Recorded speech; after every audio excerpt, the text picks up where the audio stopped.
Bangkitnya Dataran Hitam bab 271 di atas. Setelah Alina meninggalkan tempat di mana lamaran pemilihan rekrutan tentara Dataran Hitam dibuat, beberapa jam berlalu dengan cepat, dan hari sudah malam di Kota Kering. Saat ini, kerumunan orang yang berada di warung-warung tersebut, serta antrean orang yang meninggalkan tempat tersebut, sudah terisi penuh. Itu adalah momen awal di mana hanya pemeriksaan dasar yang dilakukan, jadi itu bukanlah sesuatu yang memakan waktu lebih dari 1 hari untuk melakukannya. Jadi, meski lebih dari 10.000 orang melewati tempat ini hari ini, setiap orang yang memenuhi persyaratan sudah sepatutnya diikut sertakan dalam kompetisi. Tentu saja ada yang mencoba melamar meski di luar standar yang disyaratkan organisasi. Tapi, tidak ada yang bisa dilakukan. Akan ada orang-orang yang mencoba mengambil jalan pintas di setiap komunitas, sehingga perjalanan mereka menjadi lebih mudah. Namun jumlah orang tersebut tidak terlalu banyak sehingga tidak menimbulkan masalah yang berarti seperti tertundanya pendaftaran peserta reguler. Akhirnya, hari pertama seleksi telah usai, dan kini ratusan kopral dan prajurit tentara setempat akan mulai meneliti orang-orang yang terdaftar dalam seleksi tersebut. Ini bukanlah tugas yang sulit. Karena Minos hanya ingin melenyapkan individu yang paling menyusahkan, mereka yang memiliki kelemahan kepribadian paling jelas, yang telah melakukan sesuatu yang mengkhawatirkan. Tentu saja hal itu tidak hanya diperhitungkan dalam seleksi, karena pada pemeriksaan fisik yang akan berlangsung setelah momen pertama ini juga akan ada tes tertulis. Tes ini akan memiliki peran yang melengkapi penelitian sebelumnya yang dilakukan oleh tentara Minos untuk menilai kepribadian orang-orang tersebut. Itu karena, meski orang biasa kesulitan menyembunyikan sifat aslinya, selalu ada yang bisa. Jadi, meskipun individu yang bermasalah tidak tersingkir pada bagian pertama seleksi ini, masih ada cara lain baginya untuk tersingkir di kemudian hari. Tapi jangan salah, bukan berarti orang-orang tersebut adalah penjahat, pembunuh, atau psikopat. Ujian itu berfungsi untuk menghilangkan orang-orang seperti itu juga, tapi ini adalah kasus yang terpisah, pengecualian. Sebagian besar dari mereka yang tersingkir mungkin bisa hidup dengan baik di masyarakat dan bahkan menjadi warga negara yang dihormati. Masalahnya adalah, sayangnya, beberapa individu bisa berubah menjadi lebih buruk setelah merasakan kekuasaan. Orang-orang seperti ini bisa menjadi tidak terkendali dan bahkan bisa menjadi titik terlemah dalam sebuah organisasi. Dan sudah menjadi rahasia umum bahwa musuh terburuk adalah pekerja magang. Oleh karena itu, semua perhatian ini dipraktikkan. Malam yang menyenangkan di Kota Kering, tidak dingin atau panas, dan langit benar-benar cerah, memberikan ruang bagi orang untuk melihat indahnya langit berbintang di kawasan ini. Dan, meskipun sudah terdapat banyak rangkaian lampu yang menerangi pemukiman dan jalan-jalan kota, hal ini tidak cukup untuk campur tangan dalam masalah ini. Apalagi luas kotanya yang masih kecil, sehingga cahaya lokal tetap tidak menghalangi indahnya langit berbintang untuk diapresiasi warga. Sebaliknya bagi mereka yang melewati jalanan kota saat ini, tercium aroma makanan yang sedap, kadang bau roti yang keluar dari oven, kadang bau daging panggang.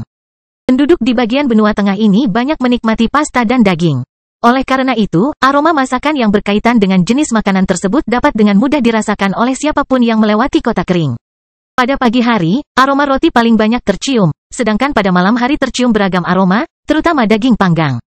Dan di tengah campuran bau dan waktu yang ideal untuk berjalan-jalan di kota, lebih dari 20 gerbong saat ini memasuki kawasan perkotaan tempat ini. Kereta yang datang dari kerajaan Cromwell baru saja melewati pintu masuk selatan ke tembok kota dan dengan cepat mencapai area pembangunan Kota Kering. Minos dan 2 wanita keluarga Miller mengikuti gerbong di depan konvoi, dengan ekspresi lelah di wajah mereka. Abi berada di samping pemuda ini sementara Eda duduk di depan mereka berdua, sudah sangat ingin pergi ke mansion. Sudah hampir 3 minggu sejak mereka berangkat, dan mereka semua ingin bisa kembali ke rutinitas masing-masing. Di sisi lain, di salah satu gerbong yang datang di belakang kereta itu, 3 orang yang bersama Peter memasang ekspresi terkejut di wajah mereka. Bukan hanya karena Kota Kering terdengar lebih dari yang pernah mereka dengar, tapi karena Peter baru saja memberitahu mereka bahwa ini adalah wilayah bos mereka. Apakah kamu serius? Bagaimana mungkin orang sekuat itu bisa berkembang di tempat seperti ini? Robin bertanya bersamaan sambil menatap Peter. Dia belum pernah datang ke kota ini sebelumnya. Tapi dia tahu bahwa Dataran Hitam adalah tempat yang miskin, setidaknya selama beberapa ratus ribu tahun. Adapun 2 lainnya, hanya Joey tua yang pernah mengetahui wilayah Minos. Dan dia sangat terkejut dengan perubahan ini. Di sisi lain, Barbara tidak mengetahui wilayah ini dan bahkan lebih sedikit mengetahui ketenaran tempat ini dibandingkan Robin. Bagaimanapun, dia telah menjalani sebagian besar kehidupan singkatnya di kerajaan akhir. Tempat yang sangat jauh yang bisa memakan waktu lebih dari setengah tahun untuk melakukan perjalanan ke sana dari tempat ini. Bagaimanapun, Barbara juga meragukan pernyataan Peter. Saat ini, dia juga memperhatikan dengan cermat apa yang akan dikatakannya. Aku mengatakan yang sebenarnya. Tapi kamu harus keluar dan melihat kota itu sendiri agar kamu menyadari betapa berbedanya tempat ini. Dia berkata tanpa banyak emosi ketika dia melihat Joey tua memandang keluar jendela kereta sementara mulutnya terbuka lebar karena terkejut. Petrus kemudian melanjutkan, saat aku tiba di sini, aku juga mengira Pak Minos sedang mempermainkanku, tapi begitu aku mengetahui tempat ini, aku berubah pikiran. Aku segera memutuskan bahwa ini akan menjadi rumahku dan juga rumah keluargaku, dan berbulan-bulan kemudian, ketika saya membawa keluarga saya ke sini, para bajak laut itu menculik saya. Oh, apakah orang itu bernama Minos? Joey akhirnya mengatakan sesuatu. Benar, namanya Minos Stewart, kata Petrus dengan tenang. Dia tidak perlu lagi menyembunyikan nama Minos dari orang-orang ini pada saat perjalanan ini. Mereka sudah berada di kota kering, dan tak lama lagi, orang-orang ini akan keluar untuk melihat tempat ini. Dan karena semua penduduk setempat mengetahui nama Minos, tidak perlu menyembunyikannya dari ketiganya. Setelah Peter menjawab pertanyaan Joey, Barbara mengambil gilirannya dan menanyakan sesuatu. Tetapi Anda tidak menjelaskan bagaimana dia memperbaiki tempat ini dan bagaimana tempat ini bisa menjadi begitu kuat, berkembang di tempat seperti ini. Apakah ada kekuatan besar di baliknya? Yah, tentu saja aku tidak tahu rahasianya. Lagi pula, aku hanyalah seorang prajurit yang baru direkrut. Tapi aku tidak percaya ada satu kekuatan di belakangnya. Tuan Minos sedang membangun organisasinya dari awal. Itu sebabnya tempat ini sangat berharga bagi orang-orang dengan bakat hitam seperti kita. Tetapi jika dia tidak mendapat dukungan, bukankah itu agak tidak stabil? Tidakkah kamu merasa tidak aman karena tempat ini akan runtuh secara tiba-tiba? Barbara menanyainya. Tapi, tentu saja, organisasi manapun punya peluang untuk menyerah. Tapi jika kita takut akan hal itu dan tidak bergabung dengan organisasi hanya untuk itu, maka tidak akan ada bawahan dari keluarga bangsawan. Di dunia ini, dia kemudian memandangnya dengan nada meminta maaf dan berkata, aku tidak ingin memperburuk lukamu. Tapi keluarga di mana kamu menjadi bawahannya dan dihancurkan adalah organisasi yang sudah lama berdiri dengan banyak anggota yang kuat kan? Setelah mendengar ini, wajah Barbara menjadi sedikit gelap saat dia mengangguk dan berkata, ya, Joey tua kemudian memandangnya dan berbicara mewakili Peter. Ya, kekuatan tradisional juga bisa jatuh. Faktanya, bahkan keluarga seperti tempatmu menjadi bagiannya dulunya adalah organisasi yang belum berkembang juga. Tapi tetap saja, Robin sedang berbicara ketika Peter tiba-tiba menyela. Seperti yang saya katakan sebelumnya, Anda akan mengerti mengapa pasukan Tuan Minos berbeda dari pasukan ini ketika Anda mengenal kota itu. Dia kemudian melihat keluar jendela kereta, memperhatikan banyak bangunan yang telah dibangun saat dia pergi. Dia kemudian selesai. Saya benar-benar percaya bahwa suatu hari nanti dataran hitam akan berada di puncak benua tengah bagian utara. Bangkitnya dataran hitam bab 272, pikiran. Setelah mendengar komentar terakhir Peter, ketiga orang yang menemaninya memandangnya sejenak dengan ekspresi penasaran di wajah mereka. Tentu saja pernyataan yang baru saja dilontarkan pemuda ini cukup besar, namun tetap saja dia mengatakannya dengan percaya diri. Akibatnya, orang-orang ini memandang kota ini dengan lebih tertarik. Tempatnya kelihatannya lumayan bagus, infrastrukturnya bagus, bahkan mirip dengan pola di kota-kota besar. Meskipun total wilayah perkotaan setempat tidak signifikan, namun mereka dapat melihat bahwa kota ini cukup aktif, bahkan pada sore hari. Pencahayaan yang sangat baik membantu dalam faktor ini, namun beberapa toko dan layanan beroperasi pada saat itu, yang menghasilkan iklim aktif di tempat-tempat yang dilewati gerbong. Dan melihat ini, masing-masing orang memiliki pemikirannya masing-masing. Tempat ini jauh lebih baik dari sebelumnya. Tidak, ini benar-benar berbeda. Mengatakan mereka menghancurkan dan membangun kembali akan lebih akurat. Jadi, Joey berpikir sendiri ketika dia memeriksa jalan-jalan kota. Besok aku akan keluar melihat tempat ini. Meskipun aku masih perlu istirahat beberapa hari. Mau tak mau aku mencari tahu apa yang terjadi di sini. Orang tua ini memikirkannya sambil merasa penasaran dengan metode Minos. Dia ingin tahu bagaimana perubahan seperti itu bisa terjadi di satu tempat. Joey belum pernah ke tempat ini selama beberapa dekade. Tapi dia tahu seharusnya tidak ada perubahan yang terjadi di wilayah ini. Sekalipun penguasa setempat ingin merahasiakannya, itu hanya bersifat sementara, dan cepat atau lambat, seseorang akan mengetahuinya. Akibatnya, jika tempat ini sudah lama berubah, dia mungkin sudah mendengar sesuatu tentangnya. Jadi, Joey cukup yakin tidak ada banyak waktu sejak perubahan ini terjadi. Adapun Barbara, dia ragu tentang tempat ini, tapi dia tidak penasaran seperti Joey. Saat orang-orang ini menyelamatkan saya dan mereka bahkan memberi saya tumpangan ke sini, saya akan tinggal di tempat ini selama beberapa hari sampai saya pulih. Aku akan melihat-lihat tempat ini hanya untuk berpura-pura tertarik, tapi aku tidak percaya apa yang dikatakan Peter. Barbara adalah orang yang paling tidak paham dengan realitas dataran hitam kuno. Jadi menurutnya tempat ini tidak begitu mengesankan. Baginya, ini hanyalah kota yang terawat baik, yang memiliki jumlah energi spiritual sedikit di atas konsentrasi rendah. Oleh karena itu, baginya, yang pernah mengabdi pada keluarga bangsawan dari kerajaan akhir, tempat ini masih di bawah standar yang diinginkannya. Tentu saja, perkataan Petrus sangat menggoda, tetapi apakah itu benar? Barbara tidak yakin. Meskipun mereka telah menghabiskan beberapa minggu hidup bersama sebagai budak, pada akhirnya, masing-masing dari mereka tetaplah orang asing, datang dari tempat yang berbeda. Jadi, ada skeptisisme tertentu di pihak wanita ini, yang selalu berusaha menjaga akal sehatnya di atas emosinya. Dan terakhir, Robin lah yang memiliki posisi terbanyak di pagar ketiganya. Dia sedikit tertarik untuk mengenal tempat ini, seperti Joey tua. Bagaimanapun, dia telah meninggalkan Pulau Batu untuk mengunjungi bagian utara benua tengah. Dia ingin merasakan kehidupan seorang musafir, menemukan tempat-tempat baru, budaya-budaya, bertarung melawan makhluk-makhluk spiritual liar, singkatnya, mengenal wilayah yang luar biasa ini. Jadi, karena dia sudah berada di tempat ini, mengenal wilayah ini adalah sesuatu yang sangat membuatnya senang. Namun di sisi lain, seperti Barbara, Robin juga sulit percaya bahwa kota ini bisa sebaik yang dikatakan Peter. Terlebih lagi, Robin tahu lebih banyak tentang kota kering daripada wanita dari kerajaan akhir, yang membuatnya sedikit meragukan tempat ini. Tentu saja, dia terkejut menemukan begitu banyak perbedaan antara apa yang dia dengar dari tempat ini dan apa yang dia lihat saat ini. Tapi selain terkejut dengan kenyataan yang berbeda ini, dia juga merasa skeptis. Bagaimana tempat sederhana seperti itu bisa memunculkan seseorang seperti pria bernama Minos ini? Dia bertanya-tanya, bakat, teknik budidaya, dan sumber daya. Itulah 3 hal teratas yang akan membawa seseorang ke puncak. Tanpa salah satunya, tidak masalah jika Anda memiliki 2 lainnya. Itu tidak akan cukup. Dan memang benar, Robin ragu dengan tempat ini. Seharusnya tidak ada orang-orang berbakat di sekitar sini, karena orang-orang seperti itu akan berusaha hidup di tempat terbaik. Tanpa orang-orang berbakat, tidak akan banyak teknik berkualitas baik karena pasti tidak akan ada orang yang memproduksinya. Dan yang terakhir, jika 2 faktor terakhir ini tidak ada, maka tidak akan ada sumber daya yang baik. Bagaimanapun, orang-orang yang berbakat dan berkemampuan baiklah yang memiliki kekuatan finansial di dunia ini. Dengan cara ini, para spesialis dari berbagai profesi yang tersedia di dunia spiritual tidak akan membuang-buang waktu mereka di tempat tanpa orang-orang yang terlahir baik. Akibatnya, sumber daya akan menjadi lebih langka di tempat-tempat yang kekurangan penduduknya. Dan yang terakhir, sumber daya alam tidak lahir di tempat-tempat miskin.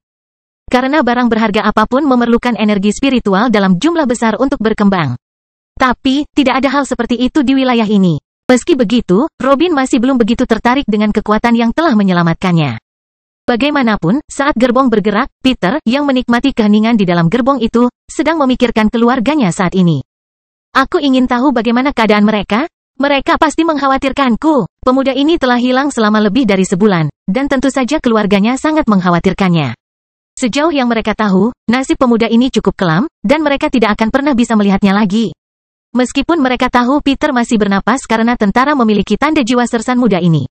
Mereka tidak tahu keadaan dia saat ini. Mungkin dia telah hidup di neraka, disiksa dengan segala cara. Tidak mungkin mereka mengetahuinya, dan Peter menyadarinya. Jadi, tepat setelah teman seperjalanannya berhenti berbicara, pemuda ini tidak bisa tidak memikirkan keluarganya. Sementara kelompok tersebut bepergian dengan kereta yang sama dengan Peter memiliki pemikiran yang berbeda. Tawanan lain yang dibebaskan yang melakukan perjalanan ke kota kering bersama mereka mengungkapkan reaksi berbeda yang sama terhadap pemandangan tersebut. Tak satu pun dari mereka mengetahui kota Minos sebelumnya, karena sebagian besar adalah orang-orang bertalenta rendah yang belum pernah meninggalkan daerahnya sebelum diperbudak. Karena itu, mereka tidak mengetahui sejarah tempat ini. Namun mereka dapat melihat bahwa ini adalah tempat yang layak. Bagaimanapun, bangunan-bangunan tersebut memiliki struktur yang sesuai. Orang-orang di jalanan berpakaian bagus, meskipun banyak dari mereka yang sederhana, seperti mereka. Tidak ada orang yang mengenakan kalung di lehernya, sama seperti tidak ada jeritan kesakitan di tempat manapun yang mereka lewati. Tempat ini tidak mengingatkan mereka akan kenyataan pahit perbudakan. Kota ini kelihatannya lumayan bagus. Lihat, beberapa penjaga sedang berpatroli di jalan, orang-orang membersihkan kota. Dan juga warga yang tersenyum. Salah satu mantan tawanan yang meminta untuk menemani kelompok Minos berkata dengan gembira. Benar, mengingat pergerakan tempat ini, seharusnya tidak sulit bagi kita untuk mendapatkan pekerjaan. Orang lain berkomentar sambil melihat keluar dari gerbong yang mengangkut mereka. Dan pada saat ini, akhirnya salah satu dari orang-orang itu bertanya kepada prajurit siapa yang memimpin kereta mereka. Pak, kami sudah diberitahu sebelumnya bahwa kami dapat bergabung dengan organisasi Anda ini. Apakah itu benar? Mendengar ini, prajurit yang memimpin kereta itu tersenyum dan berkata, terserah kamu, kalau lolos seleksi, ya. Dan apa saja persyaratan untuk seleksi ini? Dia bertanya. Ada beberapa persyaratan, tapi rangkumannya, kamu harus memiliki bakat minimal setara dengan biru, sudah lama menjadi penduduk kota kering, dan tidak melakukan pelanggaran. Jika kamu memenuhi persyaratan tersebut, maka kamu bisa mengikuti seleksi. Prajurit itu menjelaskan. Jadi, ini lebih sederhana dari yang kukira. Tapi menurutmu seberapa sulitnya untuk lolos seleksi ini? Hehe, itu tidak mudah, dan akan semakin sulit di masa depan. Kata prajurit itu dengan senyum ramah di wajahnya. Dia senang bergabung dengan tentara sebelum segalanya menjadi lebih populer di sekitar sini. Tetapi ada banyak layanan di kota ini yang dapat membantu Anda meningkatkan kekuatan Anda bahkan jika Anda tidak berhasil menjadi tentara. Tidak ada pengangguran di kota kering. Di sini, Anda dapat yakin, Anda pasti akan dapat hidup sendiri dan memiliki barang-barang Anda. Bahkan susunan dan pil spiritual tingkat rendah. Bangkitnya Dataran Hitam Bab 273, Reuni 1. Mendengar komentar prajurit tersebut, pria yang menanyakan pertanyaan sebelumnya membuka mulutnya karena terkejut dengan apa yang didengarnya. Apakah tidak ada pengangguran di sini? Dia bertanya-tanya. Lagi pula, kecuali di komunitas-komunitas kecil, di mana keluarga-keluarga kecil bertahan hidup melalui barter, setiap kota mempunyai jumlah pengangguran yang berbeda-beda. Dan ini bahkan lebih signifikan lagi di bagian utara benua tengah, yang kekurangan sumber daya yang melimpah. Oleh karena itu, tidak hanya orang yang menanyakan pertanyaan tersebut tetapi juga mantan tawanan lainnya yang berada di dalam gerbong tersebut pun menunjukkan tanda-tanda ketidakpercayaan. Prajurit itu kemudian tersenyum dan berkata, "Hehe, kamu akan segera menyadarinya. Tuhan, bahkan orang-orang seperti kami tidak berbakat, dan level kami berada di bawah untuk usia kami masing-masing, sayangnya." Dia baru saja mengungkapkan pikirannya ketika dia disela. Jangan khawatir, ada banyak bidang yang bisa dikerjakan oleh orang biasa. Misalnya, sektor pertanian dan konstruksi mempekerjakan banyak penduduk kota kita. Prajurit itu mulai berbicara dengan bangga pada saat dia mengendalikan kereta. Faktanya, banyak orang di sini bekerja di dua area ini secara bersamaan, dan mereka bahkan berhasil membuat lebih dari 100 kristal sebulan. Apa? Orang-orang yang berdiri di sana berseru serentak. Jumlah kristal tingkat rendah seperti itu tidaklah sedikit, bahkan untuk pembudidaya paling berbakat dan bawahan dari keluarga kaya. Namun bagi mereka, orang awam yang tidak memiliki ekspektasi tinggi, itulah jumlah yang umumnya didapat setelah berjalan baik setelah bekerja selama 6 hingga 12 bulan. Aku mengatakan yang sebenarnya, kata prajurit itu dengan sedikit senyum di wajahnya. Dia senang melihat bagaimana orang-orang selalu bereaksi dengan cara yang sama ketika mereka mengetahuinya. Orang tuaku melakukan ini akhir-akhir ini. Ayahku bekerja sebagai petani di pagi hari dan sebagai tukang batu di sore hari. Sedangkan ibu saya juga bekerja di bidang pertanian. Namun, pekerjaan keduanya bukan di bidang konstruksi, melainkan sebagai tukang kebun di kota. Luar biasa, apakah ada pilihan lain? Orang lain bertanya. Ya, ada pilihan untuk menjadi salah satu petugas kebersihan kota, orang yang membersihkan dan mengumpulkan sampah dari jalan-jalan umum. Ada pekerjaan administratif di pemerintahan, berburu binatang spiritual, pekerjaan yang berhubungan dengan banyak toko di sini, Del. Ada banyak kemungkinan. Prajurit itu kemudian teringat sesuatu dan berkata, baru-baru ini, kudengar mereka berencana membuka guild tentara bayaran di kota. Tentara bayaran? Tapi bukankah pasukan di tempat ini cukup kuat? Seorang wanita bertanya, mengingat kekuatan yang ditunjukkan prajurit Minos sebelumnya. Apakah mereka masih membutuhkan lebih banyak tenaga? Dia bertanya-tanya, Anda salah menilai profesi tentara bayaran. Tidak hanya ada pejuang di antara kelompok-kelompok ini. Banyak tentara bayaran hanya penjelajah, kelompok pramuka, melakukan layanan umum tertentu, Del. Saya yakin fokus guild ini adalah pada hal itu. Dia menyelesaikannya. Oh, ini menarik. Dan akhirnya, setelah beberapa menit melintasi kota, rombongan sampai di depan rumah pemerintah setempat. Lebih dari 20 gerbong berhenti di depan tempat itu ketika rombongan mulai bubar sedikit demi sedikit. Minos telah memberikan perintah tentang bagaimana mantan tawanan ini harus ditempatkan. Jadi, para prajurit yang menemaninya dalam perjalanan ini dengan cepat mulai mengawal sekelompok besar mantan budak ini. Mereka akan melalui pemeriksaan latar belakang terlebih dahulu, tetapi tidak ada yang terlalu rumit. Setelah itu tinggal survei sederhana untuk mengetahui data pribadi mereka masing-masing dan terakhir membuat identifikasi orang-orang tersebut. Tidak ada cara untuk memeriksa informasi ini, karena orang-orang ini mungkin berasal dari berbagai belahan utara benua tengah. Tapi tidak masalah apakah mereka mengatakan yang sebenarnya atau tidak. Identifikasi ini hanya berfungsi untuk mengetahui dari mana orang tersebut berasal, bagaimana mereka sampai di kota tersebut, umur, nama, dan lain-lain. Informasi untuk mendaftarkan masing-masing orang tersebut sebagai warga kota kering. Karena orang-orang ini baru saja dibebaskan dari perbudakan dan akibatnya tidak memiliki kristal, Minos akan membebaskan mereka dari pajak tahunan pertama. Meski hanya sebuah kristal, mereka membutuhkan waktu beberapa hari untuk mendapatkan penghasilan tersebut, sehingga menghalangi mereka untuk menggunakan layanan tertentu di kota. Di sisi lain, bagi Minos, jumlah kristal yang harus dibayar orang-orang ini tidak signifikan. Oleh karena itu, tidak masuk akal baginya untuk bersikap picik, memungut biaya ini dan mengganggu masa tinggal orang-orang ini. Bagaimanapun, ketika para prajurit mengurus urusan birokrasi imigrasi ini, Minos dan dua wanita yang menemaninya dalam perjalanan ini sudah memasuki rumah besar itu. Stuart muda memimpin kelompok sementara Abi dan Eda berjalan di belakang mereka. Setiap langkah yang diambil Minos ringan dan mulus, seolah dia cukup santai saat ini. Dan saat dia berjalan di depan mereka berdua, gadis berambut biru itu memperhatikan Minos dengan saksama, seolah dia sedang menilainya. Pupil Abi mengikuti gerakan tubuh pemuda di depannya ini, sementara wajahnya tanpa ekspresi. Dia belum mengomentari ciuman kami sejak kami meninggalkan hotel itu. Jadi, kenapa dia tidak memberitahuku apapun? Apakah dia mengabaikan apa yang telah kulakukan sehingga membuatku memikirkannya? Dia bertanya-tanya, mencoba memahami permainan Minos. Bahkan ketika kami berhenti untuk istirahat beberapa jam yang lalu, dia masih tidak mengatakan apapun kepadaku. Mungkin aku harus meminta beberapa tips pada Eda? Saat memikirkan itu, dia tersipu saat dia menggelengkan kepalanya. Tidak, tentu saja tidak. Itu akan sangat memalukan, jika dia tahu apa yang Minos coba lakukan untuk merayuku. Di saat yang sama, saat Abi sedang memikirkan banyak hal terkait Minos. Rombongan akhirnya sampai di kantor penguasa muda. Bertentangan dengan apa yang biasanya terjadi, sesampainya di tempat ini, sekretaris Mia tidak ada di meja resepsionis kantor Stuart muda. Dan melihat itu, Minos tidak terlalu mempermasalahkannya, karena wanita ini selalu mempunyai banyak tanggung jawab sebagai sekretarisnya.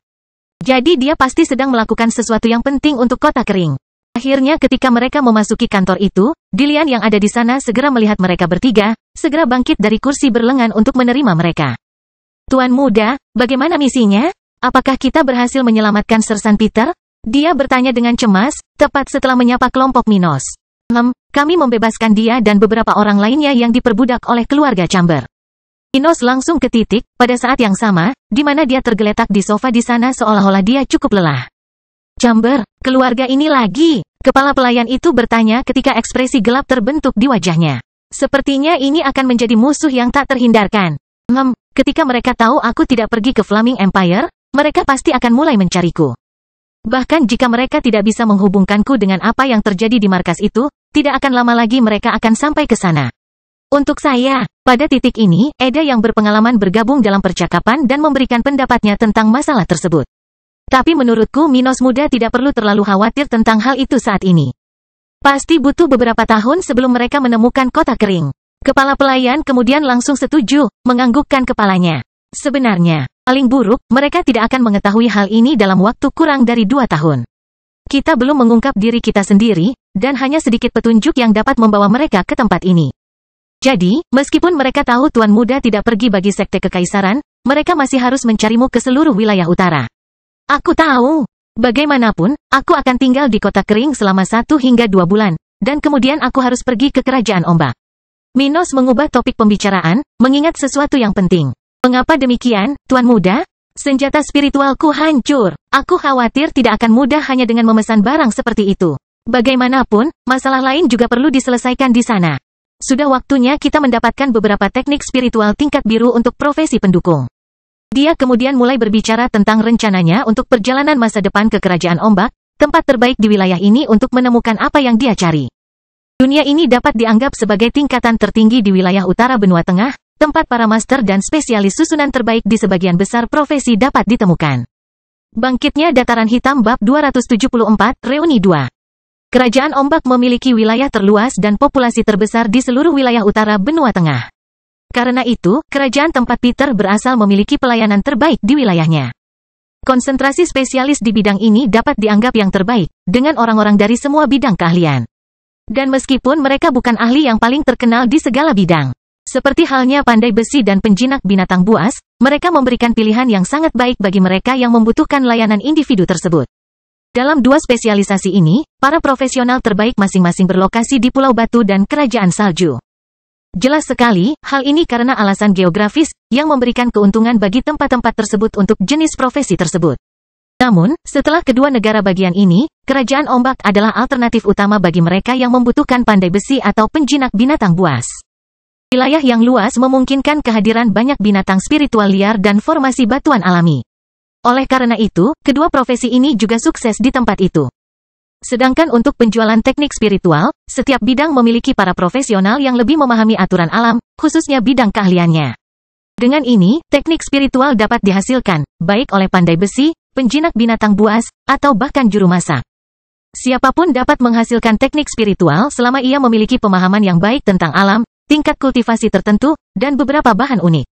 Dengan itu, teknik dari berbagai bidang dapat dihasilkan. Dan mengingat besarnya kerajaan ombak, karena ini adalah negara bagian dengan profesional terbanyak di sebagian besar wilayah. Minos berpikir ini akan menjadi tempat terbaik baginya untuk membeli barang-barang ini.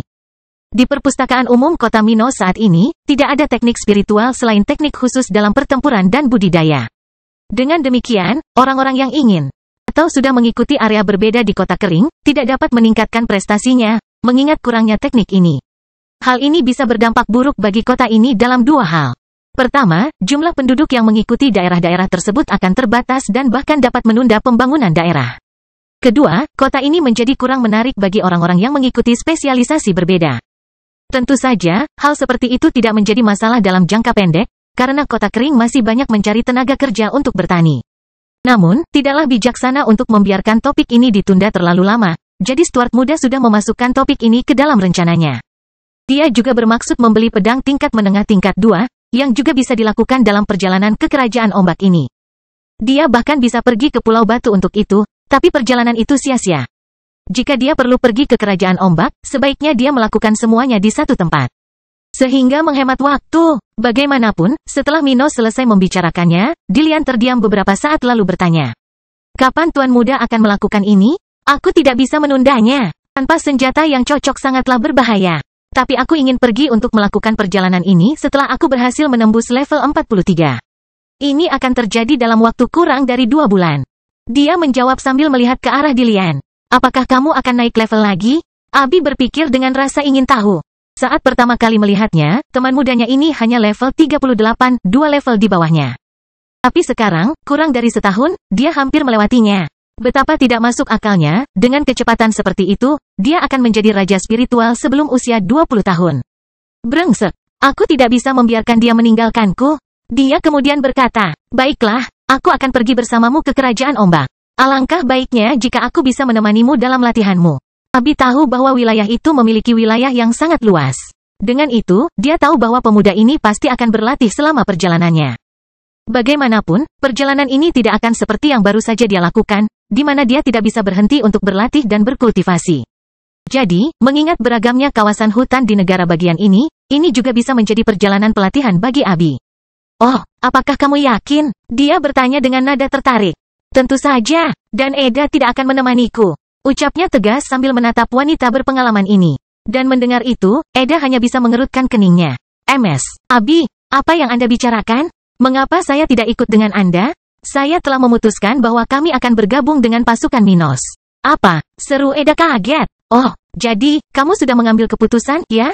Ucap Minos sambil tersenyum di sudut bibirnya. Di pihak Dilian, dia mencoba memahami perilaku Abi. Apa yang dipikirkan gadis ini? Abi, kita bisa membicarakannya nanti. Tapi kenapa saya tidak menemani Anda dalam perjalanan ini? Itu tetap menjadi fungsi utama saya.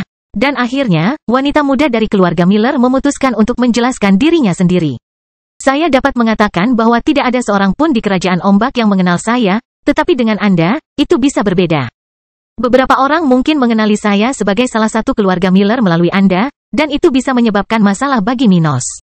Jadi, kamu sebaiknya tinggal di sini di kota kering. Kamu juga tidak jauh dari budidaya tahap ke-6, dan dengan sumber daya yang dapat disediakan oleh tentara dataran hitam, kamu dapat mencapainya dalam waktu kurang dari 2 tahun. Untuk semua itu, lebih baik bagimu untuk tetap tinggal di sini. Kamu juga akan dapat membantu tempat ini dengan pengalaman dan kekuatanmu dalam pertempuran, jika terjadi sesuatu. Eda membeku di tempatnya lalu melanjutkan menanyainya. Kalau begitu Abi sebaiknya tetap di sini juga. Tidak aman bepergian tanpa seseorang yang melindungimu. Kamu belum cukup kuat? Mendengar ini, Minos tertawa dan berkata, aku akan bersamanya. Bahkan jika aku tidak bisa menyelamatkannya, menurutmu apakah akan ada bedanya jika ada orang lain di sana? Itu. Tapi Eda tidak bisa menentangnya.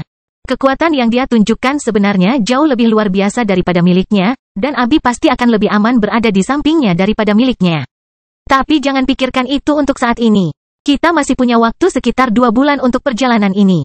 Dan saat kelompok Minos membicarakan tentang apa yang mungkin terjadi dalam waktu dekat, Peter telah berjalan melewati beberapa jalan kota kering dan akhirnya sampai di depan rumahnya. Dia sangat senang saat ini, setelah berhenti di depan pintu tempat itu selama hampir 10 menit sebelum akhirnya mengetuknya. Pa. Setelah itu, pintu perlahan terbuka ketika seorang gadis kecil, berusia sekitar 7 atau 8 tahun, membukanya sambil berbicara dengan suara tipisnya. Siapa ini? Namun, saat melihat orang tersebut di sana, adik perempuan Peter segera mengenalinya.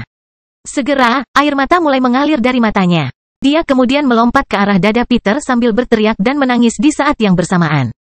Kakak laki-laki, Bow. Di pihak Peter, dia juga tergerak melihat adik perempuannya, yang dia pikir tidak akan pernah dia lihat lagi. Mobil murah, dia berkata, dengan suara tercekik, dengan matanya yang sudah merah seluruhnya. Baduh, dan di tengah suara tangis gadis kecil itu, keduanya berpelukan ketika akhirnya orang tua Peter muncul.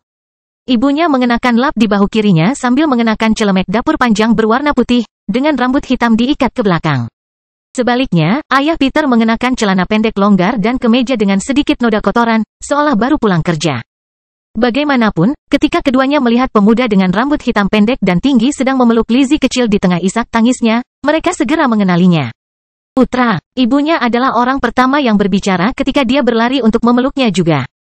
Baik dia maupun ayah Peter tidak tahu apakah mereka dapat bertemu Peter lagi, namun mereka tidak putus asa dan terus berdoa demi kebaikan pemuda ini. Mereka percaya bahwa tentara setempat akan melakukan sesuatu untuk Peter muda, dan suatu hari dia bisa pulang. Setidaknya itulah satu-satunya hal yang bisa dilakukan oleh orang biasa seperti mereka. Dan pada akhirnya, untungnya semuanya berhasil. Bagaimanapun, 3 orang dewasa dan seorang anak berpelukan di depan pintu apartemen itu sementara air mata mengalir di wajah mereka. Ini adalah reuni emosional dari sebuah keluarga yang pernah mengalami tragedi bisnis budak. Bangkitnya Dataran Hitam bab 275, awal rumor.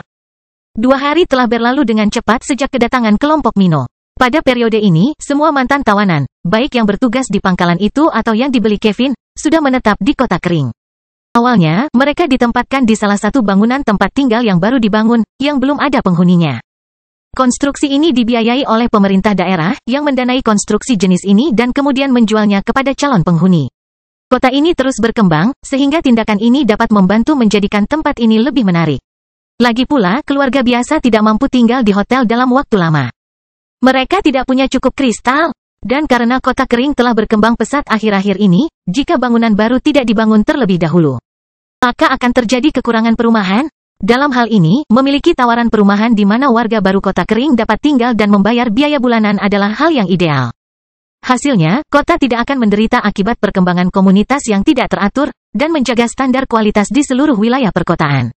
Di sisi lain, para pendatang baru ini dapat bekerja tanpa rasa khawatir yang berlebihan, karena biaya yang dikenakan untuk kontrak tidak terlalu mahal. Selain itu, pemerintah tidak mengenakan bunga. Oleh karena itu, hanya biaya pembangunan properti tersebut yang diperhitungkan.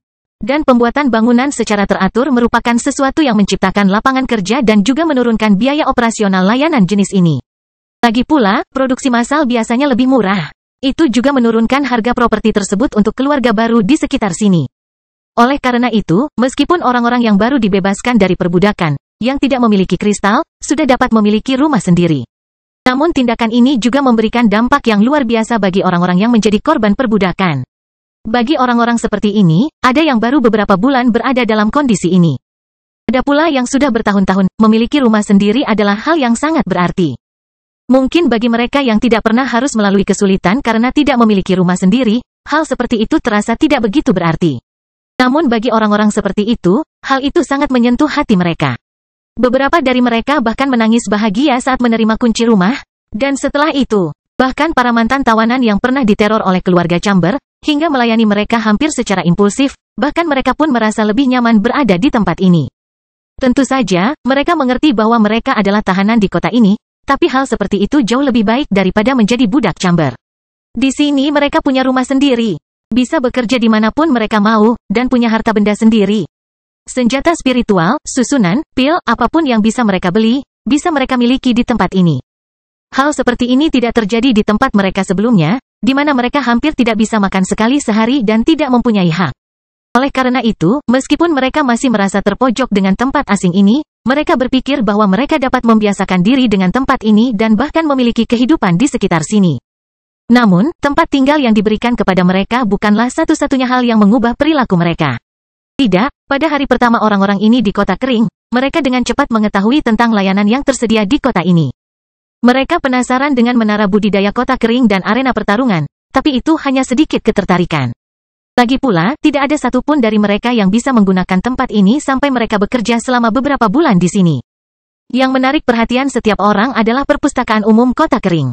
Tempat seperti itu seperti surga bagi para mantan tawanan ini, di mana mereka dapat mempelajari teknik-teknik baru yang tingkatnya lebih tinggi daripada yang mereka miliki. Orang-orang ini, sebagian besar, hanya mempelajari teknik tingkat putih, yang paling tidak efisien. Akibatnya, jika diberi kesempatan untuk mempelajari teknik dengan peringkat yang lebih baik, orang-orang ini menjadi gembira. Itu adalah kesempatan bagi mereka untuk menjadi lebih kuat, hidup lebih lama, dan mungkin masuk militer di masa depan. Jika mereka beruntung, mungkin beberapa di antara mereka bahkan bisa mencapai level yang layak di masa depan yang memungkinkan mereka membalas dendam pada orang yang memperbudak mereka. Bagaimanapun, hari telah berlalu tanpa keributan berarti di kota kering, dan cuacanya sangat menyenangkan. Saat ini, langit setengah jingga, sedangkan birunya siang hari kehilangan ruang karena hitamnya malam, dengan matahari terbenam di cakrawala. Jalanan kota cukup sibuk, banyak orang datang dan pergi bahkan kereta melewati jalan yang lebih penting. Ada sebuah bar yang dibangun dengan baik di dekat pusat kota, di mana banyak meja berada di luar tempat itu, di tempat yang tampak seperti taman bunga luar ruangan yang ditata dengan baik.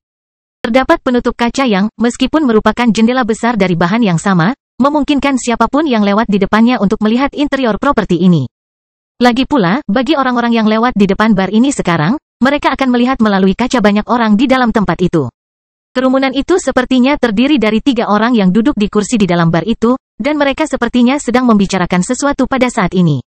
Mereka adalah 3 laki-laki, ketiganya tampak tua, dengan rambut putih dan keriput.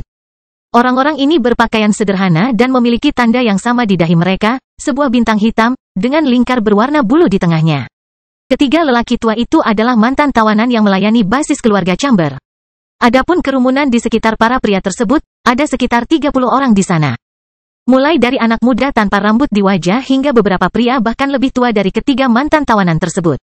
Pokoknya, akhirnya salah satu dari orang-orang itu mendengarkan ketiga sosok itu bertanya dengan binar di matanya. Tuan, apakah Anda menyaksikan pertarungan Tuan Minos? Bisakah Anda memberitahu kami tentang hal itu? Ketiga mantan budak itu, setelah akhirnya mendapatkan pekerjaan kemarin.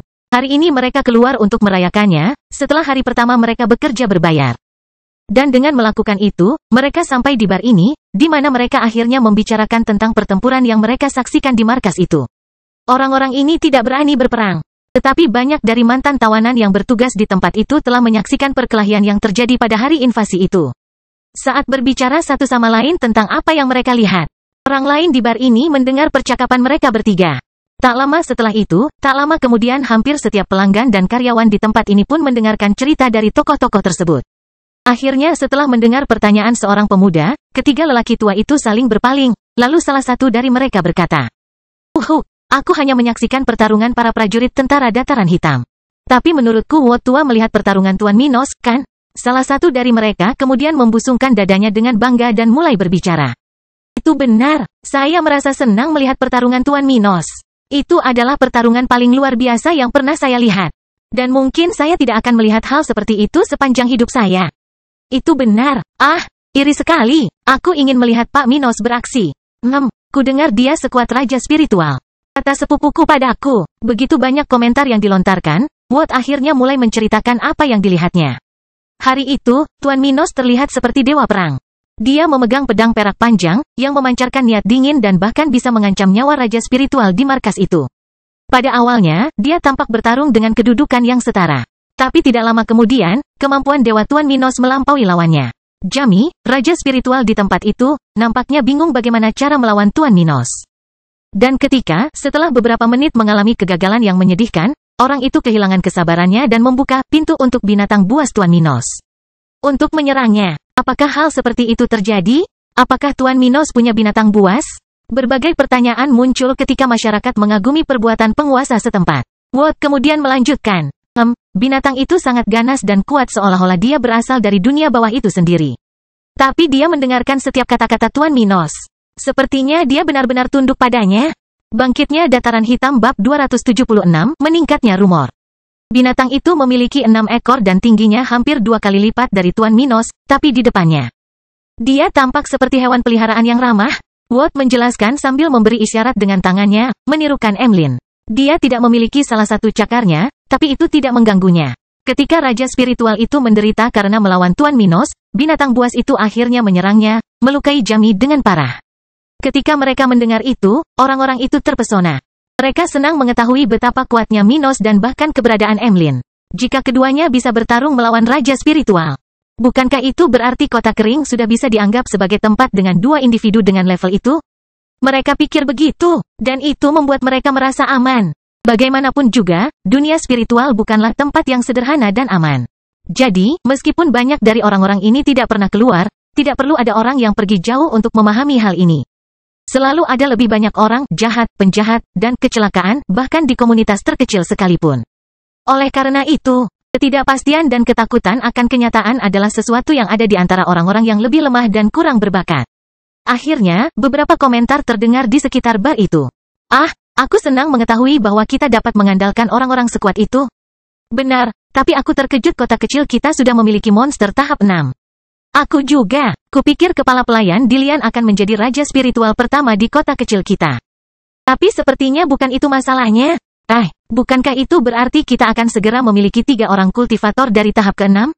Orang lain berkata dengan suara rendah.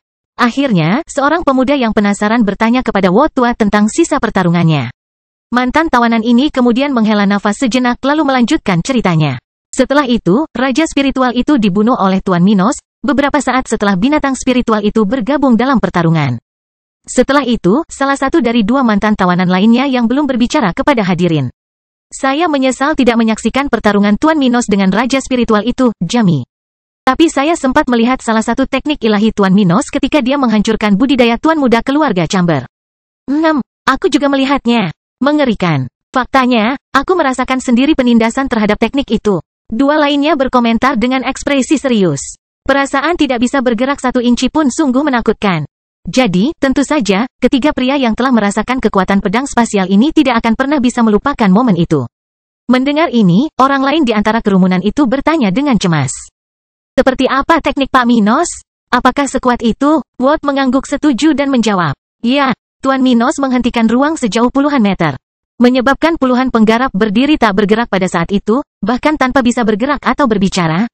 Kami bisa melihat segala sesuatu di sekitar kami. Termasuk Pak Minos bergerak seperti tidak ada apa-apa sedang terjadi. Tapi itu hanya untuk dia. Bagi kami membeku, seolah-olah tubuh kami tidak lagi mematuhi perintah kami. Itu adalah efek yang diharapkan bagi orang-orang yang tingkat budidayanya lebih rendah dibandingkan Minos. Bagi orang-orang yang levelnya dekat dengan pemuda ini, sensasinya seolah-olah tubuh mereka semakin berat, memperlambat kecepatan mereka. Tetapi bagi orang-orang yang jauh lebih lemah daripada Stuart muda, tidak peduli seberapa keras orang-orang ini berusaha, mereka bahkan tidak bisa merasakan beban seberat ini. Seolah-olah tubuh mereka berhenti menerima perintah dari jiwa mereka, dan mereka terjebak dalam situasi itu. Bagaimanapun, mendengar pernyataan ketiga pria tersebut, orang-orang di tempat itu ternganga dan mata berbinar, kaget sekaligus senang mengetahui lebih banyak tentang pemimpin setempat ini. Orang-orang biasa tidak berkelahi, tetapi mereka suka berbicara tentang talenta-talenta hebat, terutama mereka yang menduduki posisi kepemimpinan seperti penguasa. Selalu ada rumor, atau bahkan legenda, tentang kekuatan para penggarap ini yang memenuhi kehidupan para pekerja biasa ini dengan emosi. Lagi pula, jika mereka tidak bisa menikmati kehidupan pertempuran, menantang langit, dan mencapai level tinggi, mereka masih bisa mengikuti kisah orang lain. Itu juga merupakan bentuk hiburan bagi bagian masyarakat manusia ini. Namun tidak hanya itu, ketika mengetahui prestasi seorang penguasa, warga biasa cenderung lebih percaya dan bahkan memuji para penggarap tingkat tinggi tersebut, seperti pada contoh Minos. Pokoknya rombongan di bar itu yang mendengarkan cerita ketiga sosok itu segera bubar, berangkat ke tanggung jawab masing-masing. Mereka telah mendengarkan dengan cermat setiap kata dari Watt. Dan 2 pria lainnya telah berbicara, dan mereka tidak sabar untuk memberitahu teman dan kerabat mereka tentang hal itu. Di sisi lain, ketiga pria itu tinggal lebih lama saat mereka merayakan hari pertama mereka bekerja di kota ini. Mereka telah diganggu oleh orang-orang itu sebelumnya, dan sekarang mereka akhirnya mendapatkan kedamaian. Watt, apakah kamu sudah mengunjungi perpustakaan setempat? Salah satu dari mereka bertanya, pada saat yang sama, di mana dia sedang meminum cangkir dengan cairan emas di dalamnya. Tidak, aku menghabiskan sisa malam itu dengan istirahat kemarin, dan aku baru mengetahui lebih baik tentang tempat ini pagi ini ketika kita berangkat kerja. Kenapa? Aku belum ke sana. Bagaimana kalau kita melakukannya setelah selesai di sini? Kudengar pergerakan di sana cenderung lebih sedikit di malam hari. Ya, ayo kita lakukan. Dua lainnya setuju. Dan dengan cepat, 1 hari penuh berlalu di kota kering. Pada saat ini, beberapa mantan tawanan yang datang dari pangkalan itu ke sini telah pulih sepenuhnya setelah mengalami banyak pelayanan di kota. Makanan pokok setempat sendiri sudah cukup untuk membantu mereka berkembang dengan cepat karena makanan yang dijual di sini semuanya memiliki konsentrasi spiritual yang tinggi. Jadi, meskipun orang-orang ini tidak membawa banyak kristal, memulihkan diri hanya dengan rajin memberi makan dan berkultivasi sudah cukup bagi mereka. Dan karena itu, banyak yang sudah terbiasa dengan ritme tempat ini, dan hampir semuanya sudah bekerja. Manusia adalah makhluk yang sangat mudah beradaptasi, sehingga tidak sulit bagi orang-orang ini untuk melakukan rutinitas setempat. Selain itu, memiliki sesuatu untuk dilakukan, memiliki rumah sendiri, dan bahkan memiliki tujuan sendiri membuat segalanya lebih mudah bagi mereka. Lebih mudah menerima perubahan jika perubahan itu hanya menguntungkan Anda. Jadi, meskipun beberapa dari orang-orang ini tidak dapat meninggalkan wilayah tembok, mereka tidak merasa bersalah karenanya. Faktanya, banyak dari mereka tidak keberatan menghabiskan seluruh hidup mereka terjebak di tempat seperti kota kering. Dengan banyaknya peluang di sini, mereka tidak tertarik untuk pergi. Bagaimanapun, di tengah hari-hari yang telah berlalu sejak kedatangan kelompok Minos, rumor tentang kekuatan suci Minos telah menyebar melalui jalan-jalan kota kering. Masalahnya sudah di luar kendali. Ketika berita sudah menyebar dari mulut ke mulut, dengan orang yang mendengar informasi dari orang lain mendengarkan laporan dari orang lain yang mengetahuinya, banyak versi yang sudah tersedia. 2 orang sedang bekerja di ladang dataran hitam, memetik mangga di tempat yang seluruhnya ditumbuhi pohon yang penuh dengan buah ini. Keduanya membawa keranjang jerami sambil menggunakan beberapa alat sederhana untuk mengumpulkan buah-buahan tersebut. Dan selama pekerjaan fisik ini, mereka berbicara sambil merasakan sinar matahari menghangatkan kulit mereka. Temanku, aku harus memberitahumu tentang apa yang kakakku katakan padaku tempo hari. Salah satu dari mereka berkata, berbicara, saya mendengar bahwa beberapa hari yang lalu, Tuan Minos menyerbu basis penjahat sendirian. Membunuh raja spiritual dengan 1 pukulan. Oh, itukah yang kamu bicarakan? Yang lain tertawa sejenak lalu membuka tangannya dan berkata dengan bangga. Kamu sudah ketinggalan zaman. Kudengar itu bukan hanya 1, tapi 2 raja spiritual. Apa? Pria itu berseru kaget. Aku mengatakan yang sebenarnya. Tuan Minos membantai keduanya, yang satu adalah manusia, dan yang lainnya adalah makhluk spiritual. Bagaimanapun, dia mengalahkan mereka hanya dengan menggunakan 1 tangan. Saya dengar Tuan Minos sudah menjadi salah satu yang terkuat di wilayah kita. Bangkitnya Dataran Hitam bab 277, ayo tinggal. Bersamaan dengan penduduk kota kering yang menyadari pertempuran Minos, 3 orang yang melakukan perjalanan bersama Peter ke lokasi ini telah mengetahui keunggulan lokal di hari-hari sebelumnya. Ada banyak kemungkinan di kota Minos, dan mereka juga berbicara dengan banyak orang selama periode ini. Namun, meski hanya dalam waktu singkat, ketiganya sudah memahami dengan baik betapa sebenarnya perkataan Peter sebelumnya. Sulit untuk mempercayai semua yang dikatakan sersan muda itu kepada mereka. Lagi pula, hal itu tampaknya terlalu bagus untuk menjadi kenyataan. Namun tak lama kemudian, mereka dapat memastikan kata-kata Peter tersebut, mengenal layanan lokal dan berbicara dengan warga biasa. Dan bahkan jika beberapa daerah berusaha mengendalikan penduduknya dengan menggambarkan mereka sebagai sesuatu yang bukan penduduknya, mustahil untuk menindas mereka semua. Masyarakat selalu bersedia membicarakan kebohongan dan permasalahan lokal, bahkan di tempat yang paling diktator sekalipun. Oleh karena itu, 3 orang yang telah dijual bersama Peter mengetahui bahwa tempat ini tidak dapat dianggap seperti itu. Jika ya, mereka pasti menyadari sesuatu. Memang benar, keseluruhan fasad pembangunan dan lahan peluang hanyalah kebenaran yang mentah dan nyata. Bahkan beberapa pendatang baru di kota perairan ini sudah sangat menikmati kehidupan di kota kering, sampai-sampai mereka memiliki banyak hal untuk dibicarakan seperti halnya warga lanjut usia. Tidak sulit juga bagi ketiganya untuk bertemu dengan orang-orang yang sudah tinggal di sekitar sini sebelum Minos tiba. Dan dengan melakukan ini, mereka dapat mengetahui bahwa semua ini terjadi dalam waktu singkat, namun dengan cara yang stabil dan tanpa eksploitasi yang tidak perlu. Setiap investasi di kota dilakukan dengan meningkatkan keuntungan pertanian lokal dan bukan hanya investasi yang dilakukan dengan harapan bahwa tempat ini akan menjadi lebih baik. Dengan kata lain, itu adalah sesuatu yang konkret dan pasti, sesuatu yang dapat mereka percayai dan bahkan berharap untuk mencapai tingkat yang lebih tinggi. Alhasil, ketiganya menjadi sangat bersemangat. Saat itu malam di kota kering. Iklim saat ini stabil, dengan suhu berkisar 20°C, 68 derajat Fahrenheit, sementara angin sepoi-sepoi bertiup melalui jalan-jalan kota ini dari waktu ke waktu. Di sisi utara kota, terdapat sebuah taman kecil dengan beberapa pohon dengan ukuran berbeda-beda, yang tampak tumbuh tinggi ketika mendekati pusat kawasan ini. Konsentrasi vegetasi ini juga tidak seimbang dengan lokasi ini, karena ada beberapa ruang yang terkonsentrasi dengan pepohonan, sementara yang lain benar-benar terbuka. Di tempat terbuka ini, rumput hijau rendah, yang sering dipangkas oleh tukang kebun setempat, menyelimuti tanah, tidak meninggalkan noda tanah yang muncul di sana.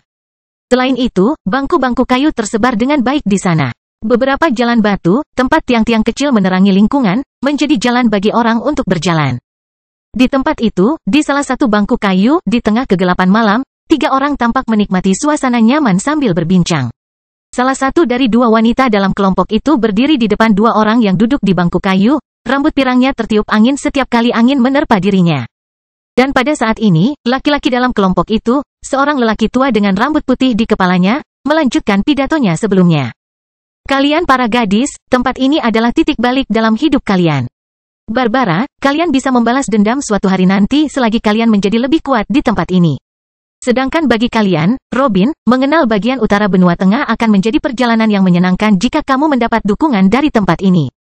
Wanita muda yang berdiri di depannya lalu menganggukkan kepalanya dengan lembut, menyetujui pendapatnya. Joey tua, aku sudah mengambil keputusan. Kamu tidak perlu meyakinkanku. Mulai hari ini, aku akan tinggal di kota ini dan bergabung dengan Black Plain Army. Di sisi lain, Barbara memasang ekspresi serius di wajahnya saat dia duduk dengan menyilangkan kaki. Menghadap ke samping 2 orang lainnya. Joey, kenapa kamu bicara seperti itu? Apa kamu tidak berpikir untuk tinggal di sini? Apa yang kamu bicarakan? Bahkan sebelum aku mengetahui apa yang ditawarkan kota ini, aku sudah berpikir untuk tinggal di sini.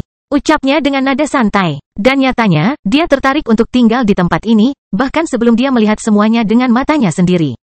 Tentu saja, dia ingin memeriksa kota Minos ini dan pasukan lokalnya. Tapi itu hanya sesuatu untuk mengetahui lebih baik apa yang Peter katakan padanya. Joey sudah menjadi orang tua yang melewatkan waktu terbaik untuk bercocok tanam, sehingga ia sudah berniat menjalani kehidupan sebagai pensiunan di tempat ini. Tentara lokal membutuhkan orang-orang dengan peran administratif, yang cocok dengan profil pria ini, seseorang yang lebih tua yang tidak dapat berkultivasi secepat itu. Bahkan dengan sumber daya di dataran hitam, tidak akan mudah baginya untuk mencapai level tinggi, setidaknya tidak dalam jangka pendek. Hal ini disebabkan oleh keterbatasan biologis yang dialami makhluk hidup ketika mereka menjadi tua. Misalnya saja tubuh manusia yang terus-menerus diubah oleh energi spiritual, bahkan dapat menjaga keremajaan seseorang dalam waktu yang lama. Tapi itu tidak berhasil selamanya. Suatu hari nanti, seseorang akan menghadapi hambatan dalam kultivasi atau masalah lain yang menghalangi mereka untuk maju, dan itu akan menyebabkan orang tersebut mulai menua. Untuk setiap tahap budidaya, terdapat rentang usia ideal untuk berkultivasi, yang mana orang-orang tersebut dianggap sebagai muda yang sedang tumbuh. Selama periode ini, tubuh mereka bekerja untuk meningkatkan kecepatan kultivasi, seolah-olah ada kompatibilitas yang lebih tinggi dengan prosedur ini selama periode pendewasaan ini. Bagi seseorang yang berkultivasi tahap 1, periode ini berkisar antara usia 10 hingga usia 15 tahun, awal dari masa dewasa di dunia ini. Untuk tahap kedua naik dari 10 menjadi 17. Untuk tahap ketiga dari 10 menjadi 22. Untuk tahap keempat dari 10 menjadi 31. Untuk tahap kelima dari 10 menjadi 50. Dan seterusnya. Setiap kali vitalitas seseorang meningkat, seolah-olah orang tersebut bertambah beberapa tahun lagi memasuki usia dewasanya. Tubuh mereka akan tetap dalam kondisi terbaik untuk budidaya, yang dapat memberikan peningkatan kekuatan lebih cepat. Oleh karena itu, bagi seseorang yang telah lama melewati usia kedewasaan, Joey sudah menghadapi tantangan dalam berkultivasi di usia yang lebih tua. Dia bahkan belum mencapai setengah dari umurnya. Namun, terlepas dari tingkat teknik yang dia gunakan untuk mengolahnya, kecepatan kultivasinya akan tetap terpengaruh olehnya. Tentu saja, dengan teknik tingkat tinggi, dia bisa berkultivasi lebih cepat.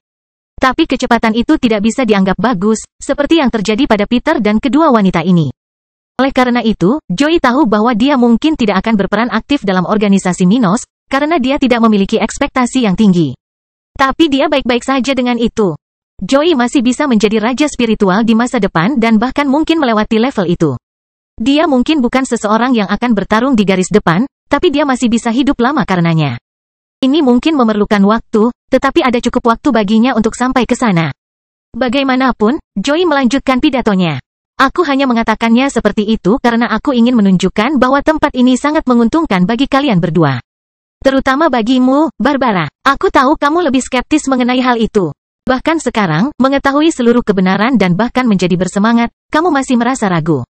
Dia memejamkan mata sejenak dan kemudian menatap langit berbintang di wilayah itu ketika dia berkata, "Mari kita tetap di sini.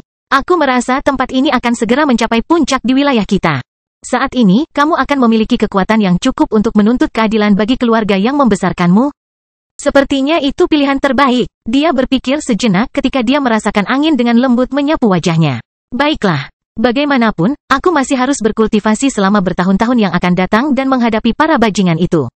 Jadi, aku akan bergabung dengan pasukan ini." "Hehe, itu dia, Kakak Barbara." Robin bersorak ketika dia melompat ke arah wanita lain sambil duduk di sebelah Barbara dan memeluknya. "Ah, itu adalah hasil yang luar biasa. Tapi sayang sekali Milton tidak ikut bersama kami. Saat dia tahu tentang tempat ini, aku khawatir dia akan marah dengan keputusan yang diambilnya tadi." Pikir Joy dalam hati, bahagia untuk dua remaja putri di sampingnya tetapi kasihan pada pria lain itu. Bangkitnya Dataran Hitam bab 278, mengunjungi seorang peramal. Saat Barbara, Robin, dan Joy menghabiskan malam itu dengan mengobrol, Vivian akan mengunjungi seorang pakar tertentu di kampung halamannya, tempat markas besar keluarga Hayes berada. Primrose adalah kota besar, kota metropolitan yang penuh dengan kehidupan dan aktivitas, siang atau malam. Perdagangan lokal dapat dianggap sebagai salah satu yang paling berkembang di wilayah ini, di mana siapapun dapat menemukan ahli susunan, alkemis, pandai besi, dan banyak profesional tingkat tinggi lainnya. Berbeda dengan kota-kota lain di kerajaan Cromwell, kota keluarga Hayes hampir tidak terlibat dalam sektor pertanian. Sebaliknya, lokasi ini difokuskan pada produksi berbagai jenis barang konsumsi, yang mungkin terkait dengan profesi spiritual atau profesi umum. Perbedaan antara kedua jenis profesi ini adalah penggunaan teknik spiritual. Pertama, individu perlu menggunakan teknik khusus untuk memproduksi barang konsumsi. Sebagai contoh jenis ini, kita punya alkimia. Di sisi lain, tidak perlu menggunakan teknik spiritual. Yang terakhir ini, yang dibutuhkan hanyalah penggunaan tenaga kerja manual para petani. Dan dalam kategori ini ada bidang-bidang seperti pertukangan, konstruksi sipil, pertanian, Jelas sekali, ada metode untuk memproduksi barang konsumsi. Misalnya, untuk membuat gerbong, ada proses yang terlibat dalam proyek semacam itu, tapi ini lebih seperti resep, bukan teknik spiritual. Energi spiritual para kultivator bahkan dapat memfasilitasi pekerjaan ini. Tetap saja, itu bukanlah sesuatu yang penting, karena teknik uniknya, misalnya, untuk profesi seperti pandai besi. Bagaimanapun, karena perbedaan perkembangan yang dipilih Primrose, tempat ini telah mengembangkan segala jenis profesi non-spiritual, yang menghasilkan banyak item. Hal-hal seperti kapal, gerbong, furnitur, pakaian, artefak sehari-hari, dan berbagai barang membuat hidup masyarakat lebih mudah. Oleh karena itu, tempat ini pun menjadi pusat komersial yang berkembang pesat dari berbagai jenis kegiatan komersial. Ada pengetahuan umum di kerajaan Cromwell bahwa jika sesuatu diproduksi di Primrose, kualitasnya terjamin. Persaingan yang ketat telah mendorong produsen-produsen terbaik di lokasi tersebut untuk mencapai level tinggi di mana produk mereka dapat menduduki peringkat terbaik di wilayah tersebut. Oleh karena itu, tempat ini telah berkembang pesat, bahkan tanpa pertanian, pertambangan, atau kerja paksa, yang umumnya digunakan oleh banyak kekuatan kerajaan Cromwell. Dan sebagian, karakteristik khusus Hayes justru berasal dari jalur perkembangan ini. Bagaimanapun, Vivian saat ini berada di sebuah rumah di lingkungan Primrose yang lebih tenang. Di tempat ini, pepohonan setinggi sekitar 15 meter menghiasi jalanan dengan daunnya yang berwarna merah jambu sekaligus mengeluarkan wangi harum di lingkungan. Hanya ada sedikit tempat tinggal di bagian kota ini. Namun, semuanya berstandar tinggi, sehingga para penjaga terlihat mengawasi dari waktu ke waktu, dan benda-benda tingkat tinggi menghiasi fasad banyak rumah tersebut. Dan tidak mengherankan, ini adalah salah satu lingkungan mewah di tempat ini, di mana banyak profesional kelas 2 di kota ini bersekolah atau tinggal. Ada juga pengusaha terkaya di kota, petani biasa yang memiliki perusahaan besar yang mengkhususkan diri pada barang konsumsi. Bagaimanapun, Vivian akan bertemu dengan salah satu dari sedikit pelihat lokal tingkat menengah kelas 2 yang tinggal di daerah ini. Orang ini bisa dibilang cukup tertutup dan jarang keluar rumah untuk melayani klien. Karena itu, orang-orang seperti remaja putri ini harus datang ke kediaman dokter spesialis ini jika ingin mengetahui masa depannya. Semoga aku mendapatkan sesuatu yang berguna dari ini. Vivian berpikir sendiri sambil duduk di sofa, tepat setelah sampai di tempat itu. Terdapat beberapa lukisan aneh di dinding tempat itu, yang terkadang merangsang energi spiritual dalam tubuh remaja putri ini, sementara tanaman rimbun tersebar secara strategis di sekitar sana. Akhirnya, saat sedang menunggu, seorang wanita parubaya yang mengenakan gaun berbahan katun panjang, polos dan tidak terlalu mencolok, keluar dari kamar dan menghampiri Vivian. "Nona muda, kamu boleh ikut denganku. Tuan akan menjagamu," dia berkata dengan lembut. Mendengar hal tersebut, Vivian segera mengikuti wanita tersebut, berjalan beberapa meter, hingga mencapai sebuah ruangan di sisi lain gedung, di mana ada satu orang yang menunggunya. Seorang lelaki tua sedang duduk di lantai, di atas bantal, di belakang meja rendah, yang memiliki 6 bola kristal yang ditempatkan secara strategis. Satu, yang terbesar, tampak berada di tengah, sementara 5 lainnya, berukuran sama, melingkarinya dalam bentuk segi 5. Ada beberapa tanda di sekelilingnya, sementara di bawahnya digambar lingkaran, di mana garis putih menghubungkan masing-masing bola tersebut. Itu adalah kumpulan artefak spiritual yang digunakan oleh para pelihat di dunia spiritual. Bola takdir. Bola-bola ini adalah hasil pemurnian spiritual para peramal, menggunakan teknik khusus dan beberapa bahan langka dari dunia spiritual. Karena cara unik dalam membina para profesional ini, ketika mereka berpindah dari satu tahap ke tahap lainnya, mereka akan memiliki kesempatan untuk memproduksi barang-barang tersebut. Dan dengan melakukan itu, teknik spiritual baru mereka akan berhubungan langsung dengan bola-bola baru tersebut, hampir seolah-olah keduanya sama. Singkatnya, setiap bola berarti tahap pengembangan yang dilakukan oleh peramal tersebut, yaitu kemahiran para profesional tersebut. Semakin banyak bola yang dapat digunakan oleh seorang peramal, semakin besar keakuratan penglihatannya. Dikatakan bahwa ketika seorang pelihat mencapai tahap kultivasi ke-11, mereka dapat melihat masa depan dengan jelas seolah-olah itu adalah mimpi sadar. Namun, di sisi lain, pada setiap langkah di bawahnya, kualitas ramalannya akan semakin berkurang, hingga hanya sedikit petunjuk yang terlihat, pada tahap yang lebih rendah. Lagi pula, selain itu, tidak ada apapun di tempat itu, selain jendela kaca yang menghadap ke taman rumah itu. Akhirnya lelaki tua yang duduk di lantai dengan mata terpejam, terbangun, dan melihat ke arah Vivian. "Sudah lama sekali aku tidak melihat anggota keluarga Hayes di rumahku. Haha, gadis kecil, duduklah di sini, ceritakan apa yang membuatmu khawatir." Dia berkata sambil mengusap janggutnya dengan tangannya yang keriput. Akhirnya Vivian duduk di seberang pria itu, sedangkan wanita sebelumnya telah meninggalkan mereka, setelah menutup pintu saat dia pergi. "Senang bertemu dengan Anda, Tuan Payne. Wanita muda ini bernama Vivian, dan saya mencari bimbingan Anda." Dia dengan hormat berkata sambil menundukkan kepalanya sedikit ke arah Payne. Kurasa begitu. Aku baru-baru ini mendengar berita tentang keluargamu yang menyatakan perang terhadap keluarga Chamber. Itukah yang ingin kamu ketahui?" Sosok tua itu bertanya sambil terlihat sedikit menyesal. "Tidak, ya, itu ada hubungannya, menurutku. Lagi pula, baru-baru ini aku bertemu dengan orang yang tidak biasa. Menurutku pertemuan ini bukanlah sebuah kebetulan, jadi aku mencari jawabannya. Oh, saya mendengar tentang mantan tuan muda keluarga Chamber dalam insiden yang terjadi di markas barat laut organisasi ini. Apakah orang inilah yang membunuhnya?" Dia bergumam pelan. "Tidak masalah. Aku akan lihat kapan kita mulai." Setelah itu, dia merentangkan kedua tangannya di atas meja itu dan berkata, "Gadis muda, letakkan tanganmu di atas tanganku. Tenang, jangan mencoba menentang apa yang akan aku lakukan selanjutnya." "Oke." Dia merespons dengan cepat, mengikuti instruksi orang ini. Setelah meletakkan tangannya di atas tangan lelaki tua ini, telapak tangan menghadap ke atas dan benar-benar rileks, lelaki tua itu terus berbicara. "Sebelum kita mulai, saya ingin Anda memikirkan tentang orang yang Anda cari ini. Apa saja, teknik spiritual, nada suaranya, cara berperilaku, Oke. Setelah itu, waktu mulai mengalir ketika sedikit demi sedikit energi kebiruan mulai menyelimuti tangan Vivian dan Payne. Ia mengikuti mereka berdua, perlahan-lahan berkonsentrasi di dekat wajah lelaki tua itu, khususnya di sekitar matanya. Sedangkan Vivian, dia hanya merasakan hawa dingin di tangannya saat dia terus memikirkan apa yang dia lihat sebelumnya.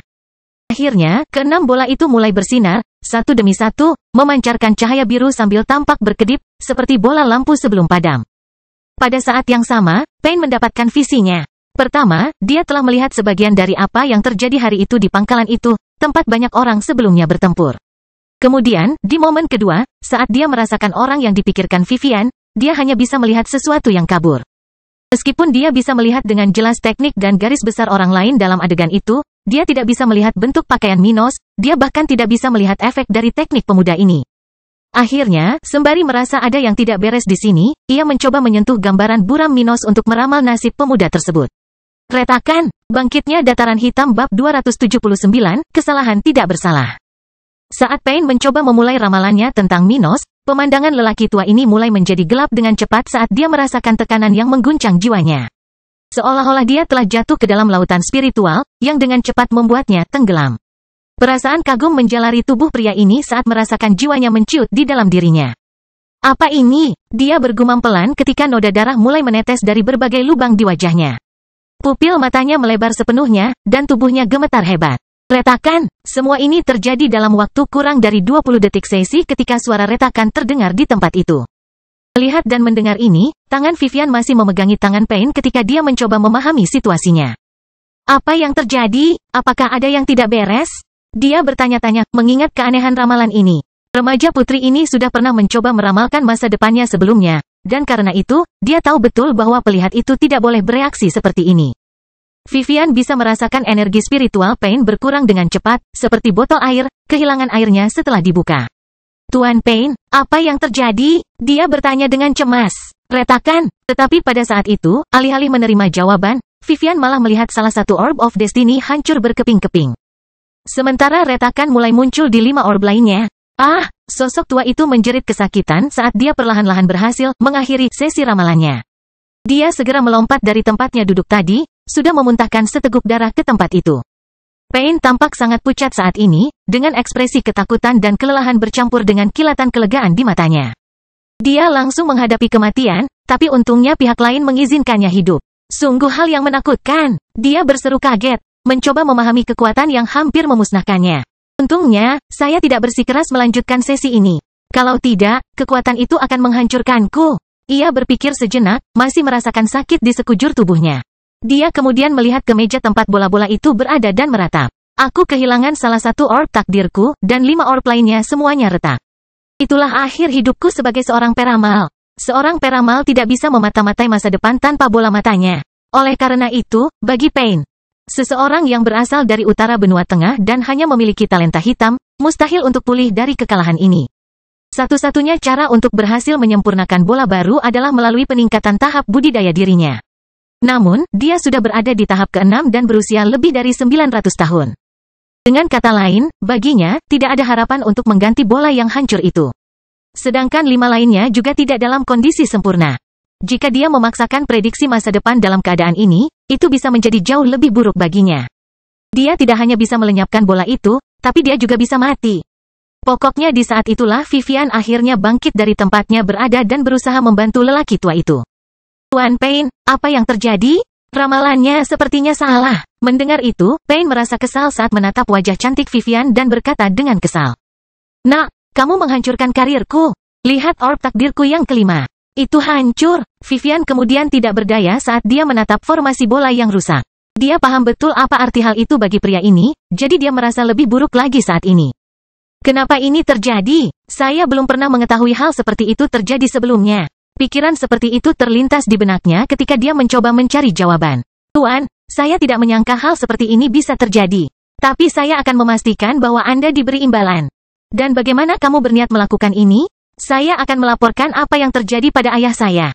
Saya yakin dia akan mengizinkan Anda mempelajari teknik kelas hitam keluarga Hayes saya. Dia berkata dengan menyesal atas apa yang telah terjadi tetapi bertekad untuk apa yang dia inginkan. Vivian memberikan saran itu karena dia melihat bola yang lebih besar, yang berada di tengah-tengah yang lain, masih utuh, hanya dengan sedikit retakan. Itu adalah bola yang terkait dengan teknik budidaya. Dengan bola seperti itu yang masih utuh, berarti pria ini masih bisa berkultivasi. Artinya, budidayanya tidak lumpuh. Dengan begitu, meski masa depannya sebagai peramal telah berakhir, dia masih memiliki kesempatan untuk mengambil profesi lain, menjadi seorang pejuang. Lagi pula, bahkan jika ia bukan seorang petarung, ia masih memiliki tingkat pengolahan sebagai raja spiritual, sehingga ia masih memiliki nilai yang dimilikinya. Bagaimanapun, hanya itu yang bisa dilakukan Vivian untuk memberi penghargaan pada pria ini. Setelah mendengar komentar darinya, Pain menghela nafas dalam-dalam, mencoba untuk tenang. Susunya sudah tumpah, dan tidak ada gunanya terus menangis karenanya. Pria ini sudah berumur panjang, jadi dia tahu tidak ada jalan keluar baginya. Setidaknya dia masih bisa memiliki kehidupan minimal yang nyaman dengan saran Vivian. Dia juga tidak bisa bertindak melawan gadis ini karena masa lalunya. Tapi tidak hanya itu, karena dia tidak memiliki teknik menyerang, dia mungkin bahkan tidak memiliki kekuatan untuk melawan Vivian, bahkan jika dia kehilangan kejernihannya. Akhirnya, dia memejamkan mata dan mulai berbicara. Mari kita tinggalkan itu untuk nanti. Tidak ada yang bisa dilakukan di sini, kamu tidak mungkin mengetahuinya, dan aku juga membuat kesalahan dengan mencoba menebak masa depan seseorang yang seharusnya tidak aku ketahui. Dia kemudian menatap Vivian dan berkata dengan tegas, masih dengan ekspresi kagum. Jangan pernah mencoba menghitung masa depan orang ini lagi, atau kamu hanya akan menghancurkan peramal lainnya. Apa? Tapi kamu perlu memberitahuku hal lain. Itu tidak cukup. Dia menjawab dengan tidak senang. Menurut pengalamanku, jika ada ramalan yang salah seperti yang terjadi di sini, hanya ada dua kemungkinan. Yang pertama adalah orang yang masa lalunya dimata-matai jauh lebih kuat daripada peramalnya. Namun, hal ini tidak mungkin terjadi, karena individu ini baru berada di level 42 beberapa hari yang lalu. Dia mulai menjelaskan, dia tahu tentang level Minos karena dia bisa melihat informasi itu dalam ingatan yang Vivian izinkan untuk dia lihat. Kemungkinan lainnya adalah ada sesuatu atau seseorang yang kuat melindungi orang itu. Dia menghela nafas sejenak ketika dia mencoba menebak seberapa kuat orang atau benda ini. Ini pasti berhubungan dengan peramal setidaknya kelas 3, tingkat menengah. Kemungkinan terakhir ini adalah yang paling mungkin terjadi. Jadi, tidak ada gunanya memaksakan diri untuk menebak masa depan orang itu. Kamu hanya akan menyaksikan situasi yang sama terulang kembali. Dia kemudian menangkap pecahan bola yang rusak itu di tangannya, merasa sangat kasihan karenanya. Profesi ini sudah lama ditekuninya, namun semuanya berakhir dalam semalam karena kesalahan yang tidak disengaja. Dia kemudian selesai memberikan peringatan lagi. Jangan berpikir bahwa menemukan peramal tingkat tinggi tingkat 2 akan membantumu. Kekuatan di sisi lain terasa seperti lautan, sedangkan kekuatanku hanya segelas air. Apa? Tapi bagaimana ini bisa terjadi? Orang itu berasal dari organisasi yang sama dengan Minos itu. Apakah itu berarti ada kekuatan yang begitu kuat di wilayah kita? Dia memucat ketakutan, memikirkan apa maksud dari pernyataan peramal ini. Tidak heran dia tidak pergi ke Flaming Empire. Dia sudah menjadi anggota kekuatan yang begitu dominan. Akhirnya beberapa saat kemudian, Vivian berpamitan dengan pria itu, berjanji akan memenuhi janjinya sebelumnya. Dia merasa sangat tidak enak karena menghancurkan karir peramal Pain, tapi setidaknya sebagian, dia menemukan sesuatu tentang organisasi di balik Minos. Sekarang saya tahu ada kekuatan tersembunyi di wilayah kami. Kalau saja saya bisa menemukan mereka, saya bisa menjalin ikatan dengan mereka dan mendapat manfaat untuk keluarga saya. Dia menyimpulkan hal ini, sudah berlari kembali ke kediamannya di markas besar keluarga Hayes. Dia sekarang dapat berbicara dengan ayahnya tentang masalah itu dan menyelesaikan masalah yang dia buat dengan Pain. Sebagai seseorang yang berkarakter teladan, wanita muda ini tidak bisa membiarkan peramal tua itu kehilangan semua yang dimilikinya tanpa dia menghadiahinya atas apa yang telah terjadi. Beberapa saat yang lalu, di kota kering, Minos sedang berada di kantornya mengurus urusan sehari-hari ketika dia tiba-tiba merasakan cincin kerajaan tata ruangnya bergetar pelan. Bangkitnya dataran hitam bab 280, masa depan yang dilindungi. Merasakan sensasi tak biasa datang dari jari telunjuk tangan kanannya, Minos segera mengangkat tangan ke wajahnya dan melihat cincin di sana. Bagi siapapun yang mencoba melihatnya, cincin ini tidak akan terlihat. Namun, hal tersebut tidak berlaku bagi Minos. Dia bisa melihat sebuah cincin emas, yang berisi beberapa prasasti dalam bahasa kuno, sekaligus bersinar seolah-olah hidup. Cincin ini dikaitkan dengan spiritualitas Stuart muda untuk memudahkannya dalam menguasai item ini, meskipun Minos masih sangat lemah. Tapi hubungan ini hampir seperti yang ada di cincin spasial, dengan perbedaan yang jauh lebih pasti. Pokoknya, ketika cincin itu bergetar lembut beberapa saat yang lalu, Minos tidak hanya merasakan sensasi ini di kulitnya tapi juga di jiwanya. Seolah-olah jiwanya telah disentuh secara ringan selama sepersekian detik yang hampir tak berwujud. Faktanya, jika bukan karena benda di tangan kanannya ini, dia mungkin tidak akan merasakan apapun. Bagaimanapun, saat dia melihat cincin itu dengan saksama dan mengingat sensasi yang baru saja dia rasakan, Minos mengerutkan kening karena khawatir. Apakah ada yang mencoba menganalisis masa depanku? Dengan ilmu yang didapat dari warisan Henricus Longus, dalam 6 tahun Minos tidak sadarkan diri. Pemuda ini juga mengetahui tentang cincin di tangan kanannya. Benda unik ini dibuat oleh para profesional tingkat tinggi kelas 4 yang memungkinkannya masuk dan keluar kerajaan tata ruang dengan mudah. Namun, ini bukan satu-satunya fungsi cincin ini. Bagaimanapun, Henricus Longus tidak akan mengambil risiko ahli warisnya, membiarkannya tanpa perlindungan. Oleh karena itu, mantan spesialis dunia spiritual ini telah bersiap untuk mencegah para peramal menganalisis masa depan ahli warisnya. Profesional dalam profesi ini bisa berbahaya karena mereka dapat menemukan rahasia orang lain dengan risiko yang sangat kecil. Memprediksi masa depan seseorang yang lebih lemah dan tidak terlindungi adalah sesuatu yang sangat mudah bagi para pelihat. Dan karena itu, mereka bisa menjadi berbahaya, terkadang memanipulasi peristiwa sejarah yang penting. Jika bukan karena cincin yang disiapkan khusus untuknya, Minos bahkan tidak akan mengetahui peristiwa yang disebabkan oleh Vivian dan Pain ini, dan peramal tersebut mungkin tidak menyadarinya sama sekali.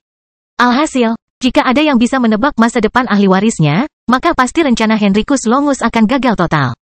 Warisannya sangat bagus, tapi hanya jika digunakan dengan tepat oleh seseorang yang memenuhi persyaratannya. Jika warisannya dicuri oleh orang yang kurang berbakat atau tidak layak untuk mencapai level 100, maka semua sumber daya tersebut kemungkinan besar akan terbuang percuma.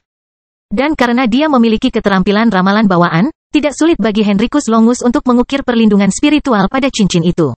Hal seperti itu akan menghalangi penyelesaian ramalan dan bahkan dapat menghancurkan budidaya seorang peramal yang mungkin mencoba memaksakan ramalan tersebut.